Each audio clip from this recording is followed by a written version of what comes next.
الله أكبر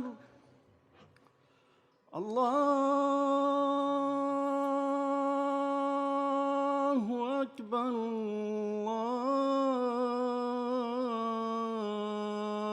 الله أكبر أشهد أن لا إله إلا الله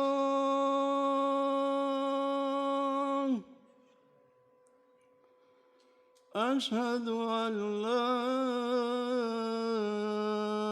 إله إلا الله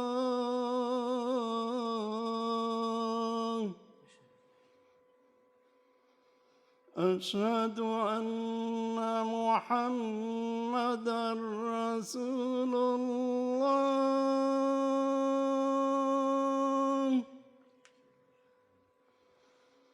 أشهد أن محمدًا رسول الله حي على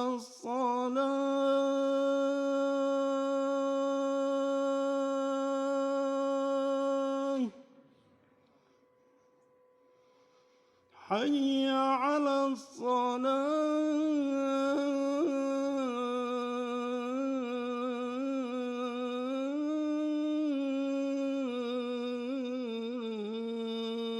الصلاة حي على الفلاح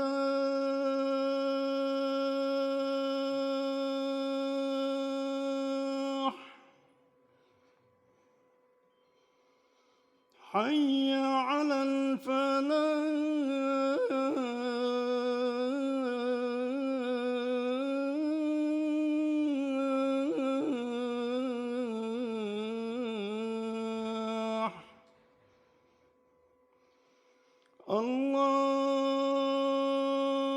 الله أكبر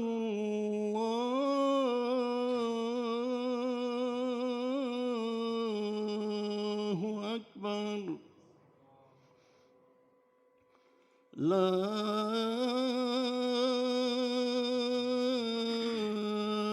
إله إلا الله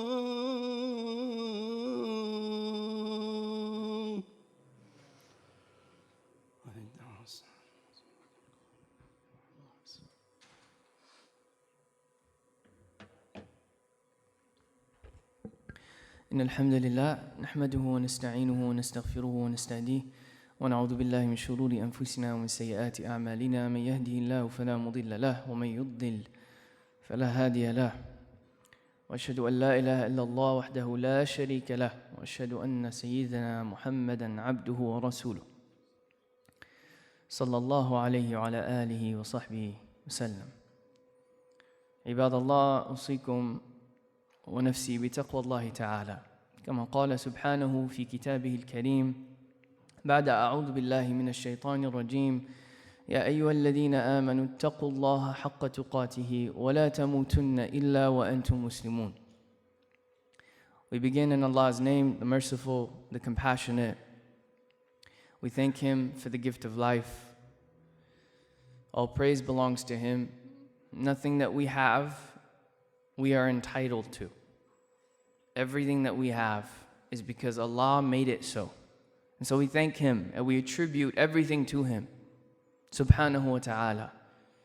And we ask Him to send prayers of blessings and peace upon our noble messenger Muhammad and upon his honorable family and his blessed companions. May God be pleased with all of them and their sacrifices, and upon all prophets and messengers that came before him as guides to humanity. The prophets that came down, and I always say came down, but they weren't angels, right? That the Prophet Allah subhanahu wa ta'ala brought forth from amongst each people's someone to guide them, right? That's why Allah subhanahu wa ta'ala, He tells us in the Quran that He does not send a messenger إِلَّا بِلِسَانِ قَوْمِهِ. He does not send a guide except in the tongue of that of his people. And one of the functions of the prophets, and if you wanted to summarize the function of the prophet, it's targhib wa tarhib. It's to warn people of the consequences of their actions and what may come from them, their wrong actions, and to ensure that they know there are beautiful rewards for their good actions. In doing so, one of the functions of the prophets is to constantly remind, no matter the situation, of Allah. And in doing so, cultivate within their people resilience. Because life, as we know, is always perfect, right? Just seeing if you're awake. It seems like you're not awake yet. I got like one nod. I was like, what are you talking? Why are you nodding? Or maybe I need to speak to you after this to see, like, what are you doing? I want some of that. Life is not perfect. Life is never going to be perfect. And Allah subhanahu wa ta'ala will test us. Iman is literally evidenced in the way that we respond to challenges. Iman's fruit is in its response to the things that we don't expect and don't like. That is how we find power in faith. And so Allah subhanahu wa ta'ala will send us tests. Is the ummah not tested now? Was it tested before? And I think at times we look at our challenges, some of which are unique, no doubt, like Trump. Trump as a leader is very unique.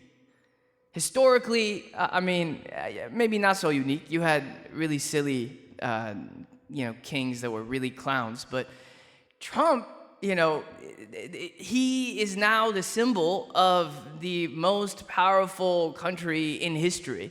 Maybe that's unique. Muslims being in a non-Muslim land that, for the most part, awards us incredible privileges and freedoms, quite unique. And yet, we do have these unique challenges. However, there are many things that are universal, and most things that we experience are universal. We look at what's happening to our brothers and sisters in Gaza. May Allah subhanahu wa ta'ala liberate them and free them and bring them eternal peace in this life and in the next. Ameen ya Rabbil Alameen. Aqsa was besieged for close to a century before. And I want you to reflect on that. Can you imagine?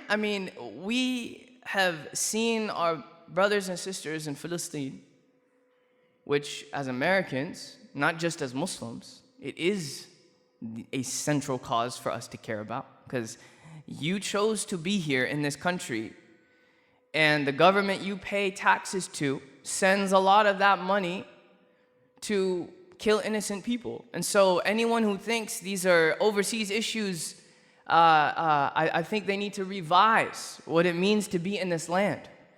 Being in America and of America always meant being aware of what America does and constantly resist against the breaches of that government. But that is also what it means to be a Muslim. No matter where you find yourself, being a Muslim entails having an awareness of the oppression and seeing what is my role in that. Don't worry, the point is coming. Stay with me. Yes, some of our challenges are unique. Some of the tests are unique. Do you know what is the most unique test that this ummah has ever faced, that we're facing right now? You may not expect it when I say it. Privilege. Privilege. We have never been this privileged in mass as a community. Back then, you didn't have Uber Eats. Like, even kings had to wait for their food to come. They had all these servants and they still had to wait. Now, you open the phone, click of a button, And then the next day you complain, you know, this guy, I ordered on Uber Eats and like the chicken wings weren't as beautiful. He came like 2 minutes late. What?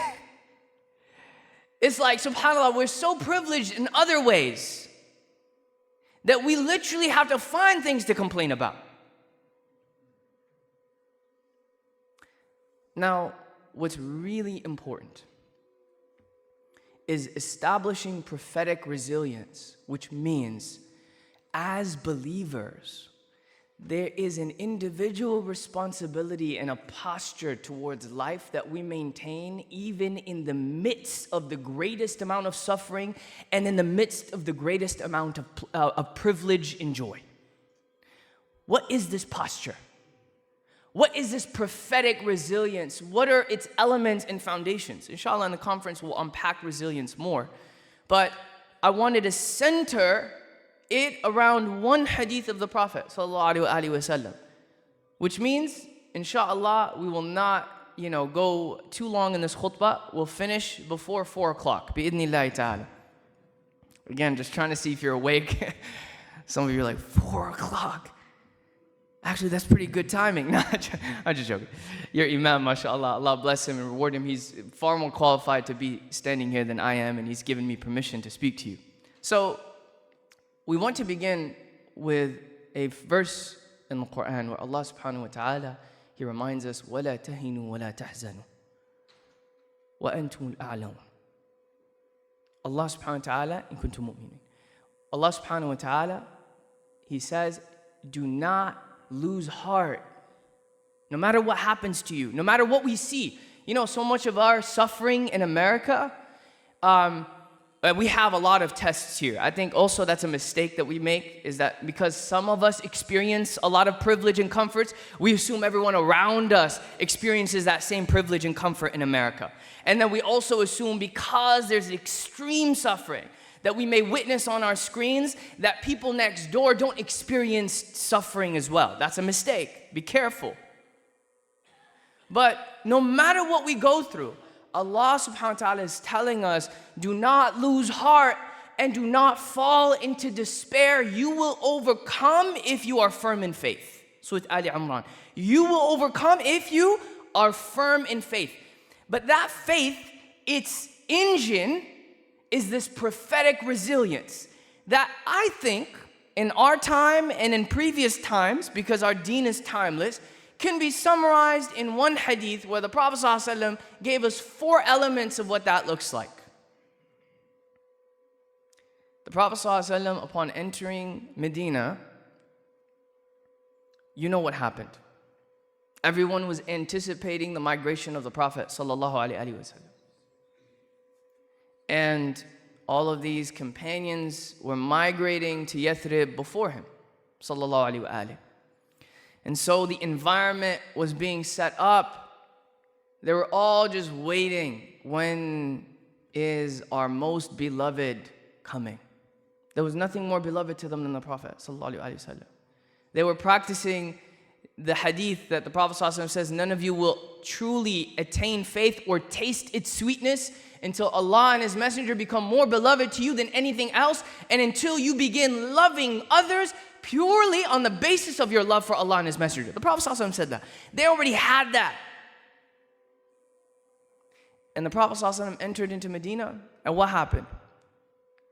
They began singing out of praise to welcome the Prophet ﷺ.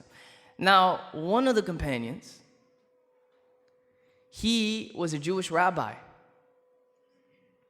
And he was exploring the truth of Islam. He was an incredibly studious, religious man and leader.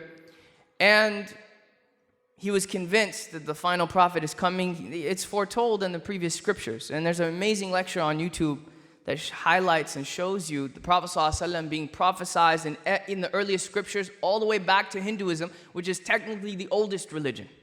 Right? If you look at it. Now, he realizes the Prophet ﷺ is coming. And then he hears upon the Prophet ﷺ entering, everyone is singing and praises, and everyone's gathering to welcome the Prophet ﷺ. He was at a tree, it's a palm tree, he jumps down And he wants to rush to go and meet the Prophet ﷺ. And his aunt, she says, man, if Moses himself came, you wouldn't be this happy. And he told her, this is the brother of Moses. That's why I'm happy. This is just the brother of Moses coming down to finalize the message that we were told. So he goes and he tries to peek through the crowd of people around the Prophet ﷺ, and he finally catches a glance of the Prophet ﷺ's face. What does he say immediately? He says, the moment I saw him, I knew this was not the face of a liar. It's an important thing for us to think about. How many of us live our Islam such that others see us and say, oh yeah, that's Muslim. That's not the face of someone who's going to cheat me in business. That's not the face of someone that's going to lie to me. This is a Muslim. Then he said, the first things I heard the Prophet ﷺ address people with. So the Prophet ﷺ is coming to establish the new Muslim community, protected from the pressures of the persecution that they experienced in Mecca. What was the advice he gave everyone? He said, Ayyuhan nas, O people. It was a universal message. He was speaking to everyone there, Muslim or not. Remember, Abdullah ibn Salam wasn't Muslim yet. And this is an important point. And I always try to make this point. Medina was established in the way that it was established, such that the Prophet ﷺ came and was greeted by a mass amount of Muslims, was because the work that happened there, it spoke a universal language. When Mus'ab ibn Umair was giving da'wah in Medina, anyone could sit, Muslim or not, and they could benefit. And that's something we have to think about. When we speak, even in our khutbahs, can we bring non-Muslim family here? Can we bring them to the masjid and have them hear a sermon and have them leave thinking, wow, I benefited, I took something from that? The Prophet ﷺ always spoke in a universal language in ways that everyone could benefit from. Even when he spoke directly to the Muslims, and he did many times, spoke directly to the believers, just like the Quran, Ya ayyuhan nas, Ya ayyuhal ladina amanu. Both are essential. The Prophet ﷺ says, Ayyuhan nas, O people. And then he gives 4 principles. Afshu salam. Greet people with peace. Spread peace. Spread greetings of peace. What's interesting in the word that afshu, the sheen, in the Arabic language, tafashi, it's like, don't just say assalamu alaikum, spread peace everywhere. It's an expansive spreading of peace. Why is this so important? This is the first thing the Prophet ﷺ says. I want to ask you a rhetorical question. You don't have to answer because it's Jummah. Who experienced more suffering and struggle than the Prophet ﷺ? Orphaned, rejected by his people, driven out of his homes. I don't know, we need to make parallels with our brothers and sisters in Gaza, driven out of their homes. I saw recently one of the brothers from Gaza, they returned north. And, you know, I just saw this yesterday. He's recording a video. And he was like, a message to, you know, we don't like to say his name in Jum'ah, but the president of the illegal occupation, prime minister. He says, a message to you. And he was smiling the whole time. We're the strongest people on earth. You can't break us. We're the strongest people on earth. We're back, and we're going to rebuild to your dismay. What are you going to do? Allahu Akbar. Where is that coming from? He can still smile. Given everything that happened to him in Gaza, he could still smile. And not just smile. Smile to his oppressor. We're going to rebuild this. What are you going to do? Now back to the Prophet ﷺ. Did not the Prophet ﷺ experience persecution and suffering and being driven out of his homes, rejected by his people, the deaths of his family members? And yet, how was he described? Kana bassam. He was always smiling. He was always spreading greetings of peace. Which means what? This is something that we do not just when we feel good, but also when we experience trials and tribulations. Also when we are afflicted, we smile. Now sometimes we can't. And it doesn't mean you have weak faith. It's just you're struggling, you're in the thick of it. But what we should always remember is, what is the model? The model of true resilience is that I went through something was taken away from me, I got hit by an unexpected issue. I'm not going to let that strip me permanently of my joy. And I'm also not going to let that make me bitter towards other people. This is why my father is my greatest role model. And if I had to summarize the greatest quality of my father, and he's my teacher, is that he has been through unspeakable tribulations and suffering as a Syrian. And anyone who's Syrian can maybe predict what I mean by that. And yet you will never catch him not smiling. You will never catch him bitter. What do we get from being bitter about life? Afshu salam. And the beautiful thing about that greeting is that not only is it a reminder that we need to be sources of peace to other people and smile and greet other people, because it is that connection that protects us from permanent despair, but it is also a dua. How beautiful is that the Muslim greeting is a prayer for someone else. May God bless you with peace. Meaning the most important thing that I could want in life, the most important thing that we get through our Islam, peace, may Allah give you that. May Allah bless you with that. Afshu salam. What's the second one? At'imut ta'am. This is simple. The Prophet ﷺ, I can stand here and give you big words. The Prophet ﷺ's speech was simple and it was practical and it could be immediately implemented. Greet people with peace and feed others. If you wanted to translate it literally, feed food. Feed food. Meaning not just feeding those who are less fortunate, which is obviously implied by this hadith of the Prophet ﷺ. Breaking bread with others is also just as much of a sunnah. In a hyper-individualistic culture where mental health rates and the crisis feels like it's continuing to explode. More and more people are getting therapy, and yet we're finding more and more people who are experiencing still the effects, the negative effects of depression, whether it be clinical or otherwise. Now that doesn't mean that therapy isn't important.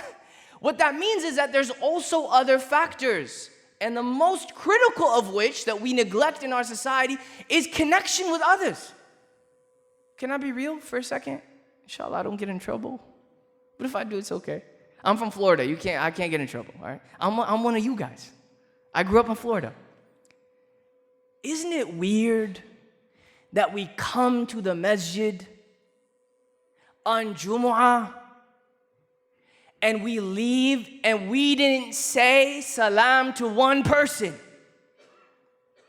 Don't you think that that's weird? Do you really think the Prophet's mosque was like this? In an authentic hadith of Sahih Muslim, the Prophet ﷺ said that it was said that the Prophet ﷺ would finish the khutbah and he would not pray 2 rak'ahs until everyone left the masjid, and then he would go home and then he would pray 2 rak'ahs. What do you think he was doing between the khutbah, between the finishing of Jumu'ah and between going home and praying 2 rak'ahs? He was greeting people. He was showing them love. He was connecting with them. And nowadays we have to schedule dinner 3 years in advance. And I'm not even saying that as a value judgment. I'm just as busy, I get it. But we have to actively resist that. Break bread and feed others, serve others. And one of the often overlooked acts of service is just showing people love. It doesn't take much for you to smile in the face of your brother or sister. Oh, but I feel really depressed today. I promise you, smile in the face of your brother or sister. Give them a bear hug, not just a regular hug. Give them a bear hug. Watch how your internal state will transform. Afshu salam. وَأَطْعِمُوا الطَّعَامِ وَصِلُوا الْأَرْحَامِ. And maintain family bonds. I'm telling you, because I'm both an imam and a psychologist, so much that fuels the mental health crisis is the lack of connection and broken families. I've rarely had anyone that I saw and counseled with issues that somehow didn't go back from effects of broken families and a lack of connection. Don't underestimate the importance and prioritization of the family that Allah gave you. And you're thinking, well, yeah, but my family is really difficult. Let me tell you something. This might be a surprise to you, but I'm here to break your bubble. All of our families are difficult. All of us. That's literally the point. Your family is your tarbiyah. Just in case you try to avoid the purification of yourself, Allah will give you parents, Allah will give you siblings, Allah will give you children to remind you, what are you doing? You think you can just make it through life unscathed? With all of your issues, they all serve as mirrors for those issues because they are the ones that purify you to get to Jannah. And despite all of that struggle, they are one of the greatest, if not the greatest means of your joy in this life. That's why, subhanAllah, one of the most, they interviewed people on their deathbed. They said, what was your greatest regret? Do you know what they said? The vast majority of them, do you know what they said? They said, I wish I spent more time with my family and friends. That's my greatest regret. The last thing the Prophet ﷺ says, and we conclude, صَلُّوا النَّاسَ نِيَامٍ تَدْخُلُوا الْجَنَّةَ بِسَلَامٍ. Pray while others are asleep, you will enter paradise in peace. Why does the Prophet ﷺ say, pray while others are asleep? Because what that means is, stop thinking about everything that's going on. Look at all these people in ghafla. Habibi, you also in ghafla. Worrying about people in ghafla is not going to bring you lack of ghafla. Worrying about things that you can't control and change is not going to help you become better at acting in those things. So the Prophet ﷺ reminds us, don't be consumed with the actions of others. And don't be consumed with the uncontrollable variables. Pray while others are asleep. While everyone is distracted, do you have a moment with Allah? Many of you can't wake up for tahajjud. The meaning is, do you have a moment of solitude with Allah where it's not just a ritual, it's a connection with Allah, where you cry to Allah? Every night we watch and every day we watch our brothers and sisters in Gaza being tried in ways we could not imagine. We watch that on our screens, and yet at night we don't pray to Allah. What do you think is going to happen with all of that stimuli? What do you think that's going to do to your mental, emotional state? What do you think that's going to do to your psychological health? And most importantly, what do you think that's going to do to your spirituality? If you're not telling Allah, I'm seeing this, oh Allah, make me an aid to the oppressed in all forms. Oh Allah, help them. Oh Allah, help me. Pray while others are asleep. And then to conclude, the Prophet also says, you will enter paradise in peace. Meaning what? Your life will be peace. And you will enter paradise, inshallah, in the most beautiful way without judgment. That's the double meaning. That not only will you enter Jannah in paradise if you do these things in the most beautiful way, but the path to Jannah, the dunya, it will be filled with blessing. It will be filled with peace because you prioritize the most important things in life. Smiling to others in the face of bitterness. Serving others and making meaningful connections with them. Maintaining the prioritization of your family. And to preserve that, you pray while others are asleep. Because I'm telling you right now, if you do that last part, all the other parts become easier. People who are praying at night are much easier to deal with.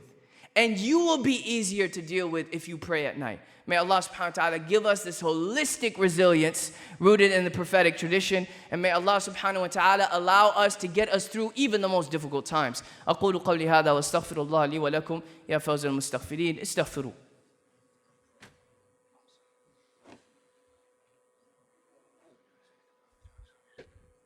الحمد لله حمدا كثيرا كما أمر وأشهد أن لا إله إلا الله وحده لا شريك له وأشهد أن محمدا خير الخلق والبشر عباد الله، أوصيكم ونفسي بتقوى الله تعالى. قال سبحانه في كتابه الكريم: يا أيها الذين آمنوا اتقوا الله حق تقاته ولا تموتن إلا وأنتم مسلمون. إن الله وملائكته يصلون على النبي يا أيها الذين آمنوا صلوا عليه وسلموا تسليما. اللهم صل على سيدنا محمد وعلى آل سيدنا محمد كما صليت على سيدنا إبراهيم وعلى آل سيدنا إبراهيم، وبارك على سيدنا محمد وعلى آل سيدنا محمد كما باركت على سيدنا إبراهيم وعلى آل سيدنا إبراهيم في العالمين إنك حميد مجيد. اللهم اغفر للمسلمين والمسلمات، المؤمنين والمؤمنات، الأحياء منهم والأموات، إنك سميع بصير مجيب للدعوات. اللهم فرج عن المسلمين في كل مكان، اللهم فرج عن المستضعفين في كل مكان، ونخص بها أهل غزة. اللهم فرج عن إخواننا في السودان، اللهم فرج عن إخواننا في سوريا، اللهم فرج عن المسلمين في كل مكان وانصرهم يا أكرم الأكرمين. اللهم آتنا في الدنيا حسنة وفي الآخرة حسنة وقنا عذاب النار. سبحان ربك رب العزة عما يصفون وسلام على المرسلين والحمد لله رب العالمين. أقم الصلاة.